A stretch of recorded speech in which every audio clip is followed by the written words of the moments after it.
This is what people from around the planet come to Hawaii to see and experience. Vistas stretching from the mountains to the ocean, or as we say in Hawaii, from Mauka to Makai, our island state is one of the most beautiful places on Earth. The foundation is literally cracking at the seams. During the 34th U.S. Coral Task Force meeting on the Valley Isle of Maui, you will learn about the issues and the approaches underway to bring Hawaii's coral reefs back to as near a pristine state of health as possible. Hundreds of concerned citizens, nonprofit groups, NGOs, and government conservation concerns are working together on a multitude of projects to try and reverse a decades-long decline in the health of the foundational structure for life in the ocean, our coral reefs. They're under attack on a variety of fronts, mostly terrestrial-based, further demonstrating the intrinsic connection between land and sea. We're excited to share with you our projects and approaches, and we're eager to get your expertise and input as we work together for a brighter future for coral reefs and for our oceans. In July, hundreds of people gathered in West Maui for the 5th birthday bash for the West Maui Watershed's Reef to Ridge initiative. Most of the people here are involved in some capacity, and so they don't feel helpless.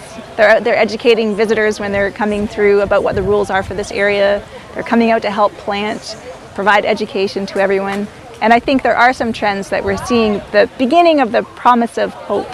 Some increase in the number of herbivores and increase in the percent of crystalline coralline algae, which is a great potential indicator. But it's going to take a little bit more time until we can conclusively say that this is a successful area. But we've got a great group of people supporting it. Structurally holding the reef together. One of the highlights of this event was a snorkel tour of the Kahekili Herbivore Fisheries Management Area. It was led by Hawaii Department of Land and Natural Resources, Division of Aquatic Resources, Special Projects Coordinator Darla White.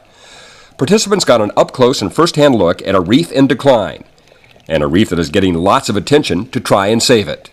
This reef was in very serious decline. We had data going back almost 20 years, and over a 15-year period we saw a 50% decline in coral cover, which is really, really fast in the life of a coral. So there was a lot of good evidence for overfishing, depletion of herbivores in the area. There was also good evidence that the types of invasive algae that we were having problems with were preferred edibles by fishes, and it wasn't about closing the refrigerator. It was about saving a reef. 3 years ago, the U.S. Coral Reef Task Force identified West Maui as one of its primary areas of focus. Predating this move is the state's Coral Reef Assessment and Monitoring Program, or CRAMP. State aquatic biologist Russell Sparks leads the CRAMP team and provides this assessment of reef health across the state and specifically in Maui waters. Around the state, for the most part, the coral cover stayed about the same. Some areas are increasing, some are decreasing. But around Maui, it seems like the majority of them are going down. Of like 10 sites we have here, about 2/3 of them or so are significantly decreasing in coral cover. And we have some sites like Honolulu Bay, just up north.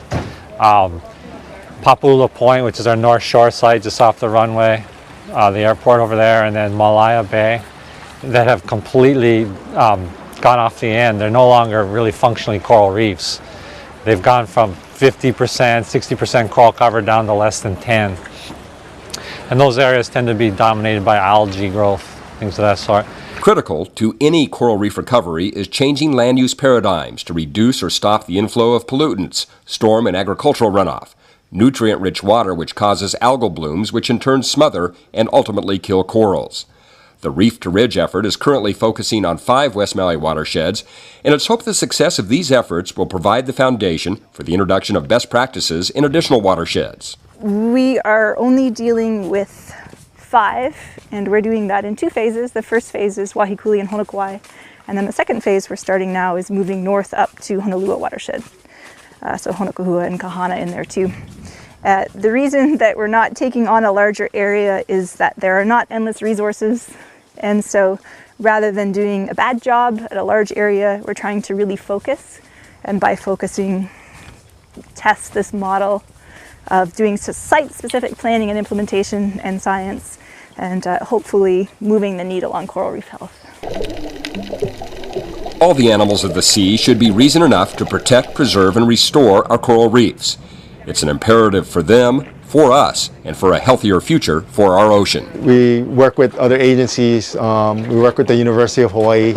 We're also working with other collaborative researchers. So it's been very interesting because some of the sites that we have already monitored, we're able to invite other researchers to come in with their specialty.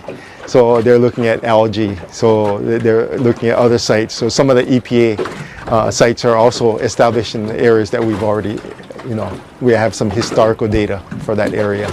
And then the U.S. Geological Survey has come in and done some sites along West Maui. They worked also on Molokai. And then so it's nice to be able to compare sites. We're pleased you are joining the supporters of Healthy Reefs, the Hawaii Coral Reef Initiative, the DLNR Division of Aquatic Resources, and other partners for this 32nd U.S. Coral Reef Task Force.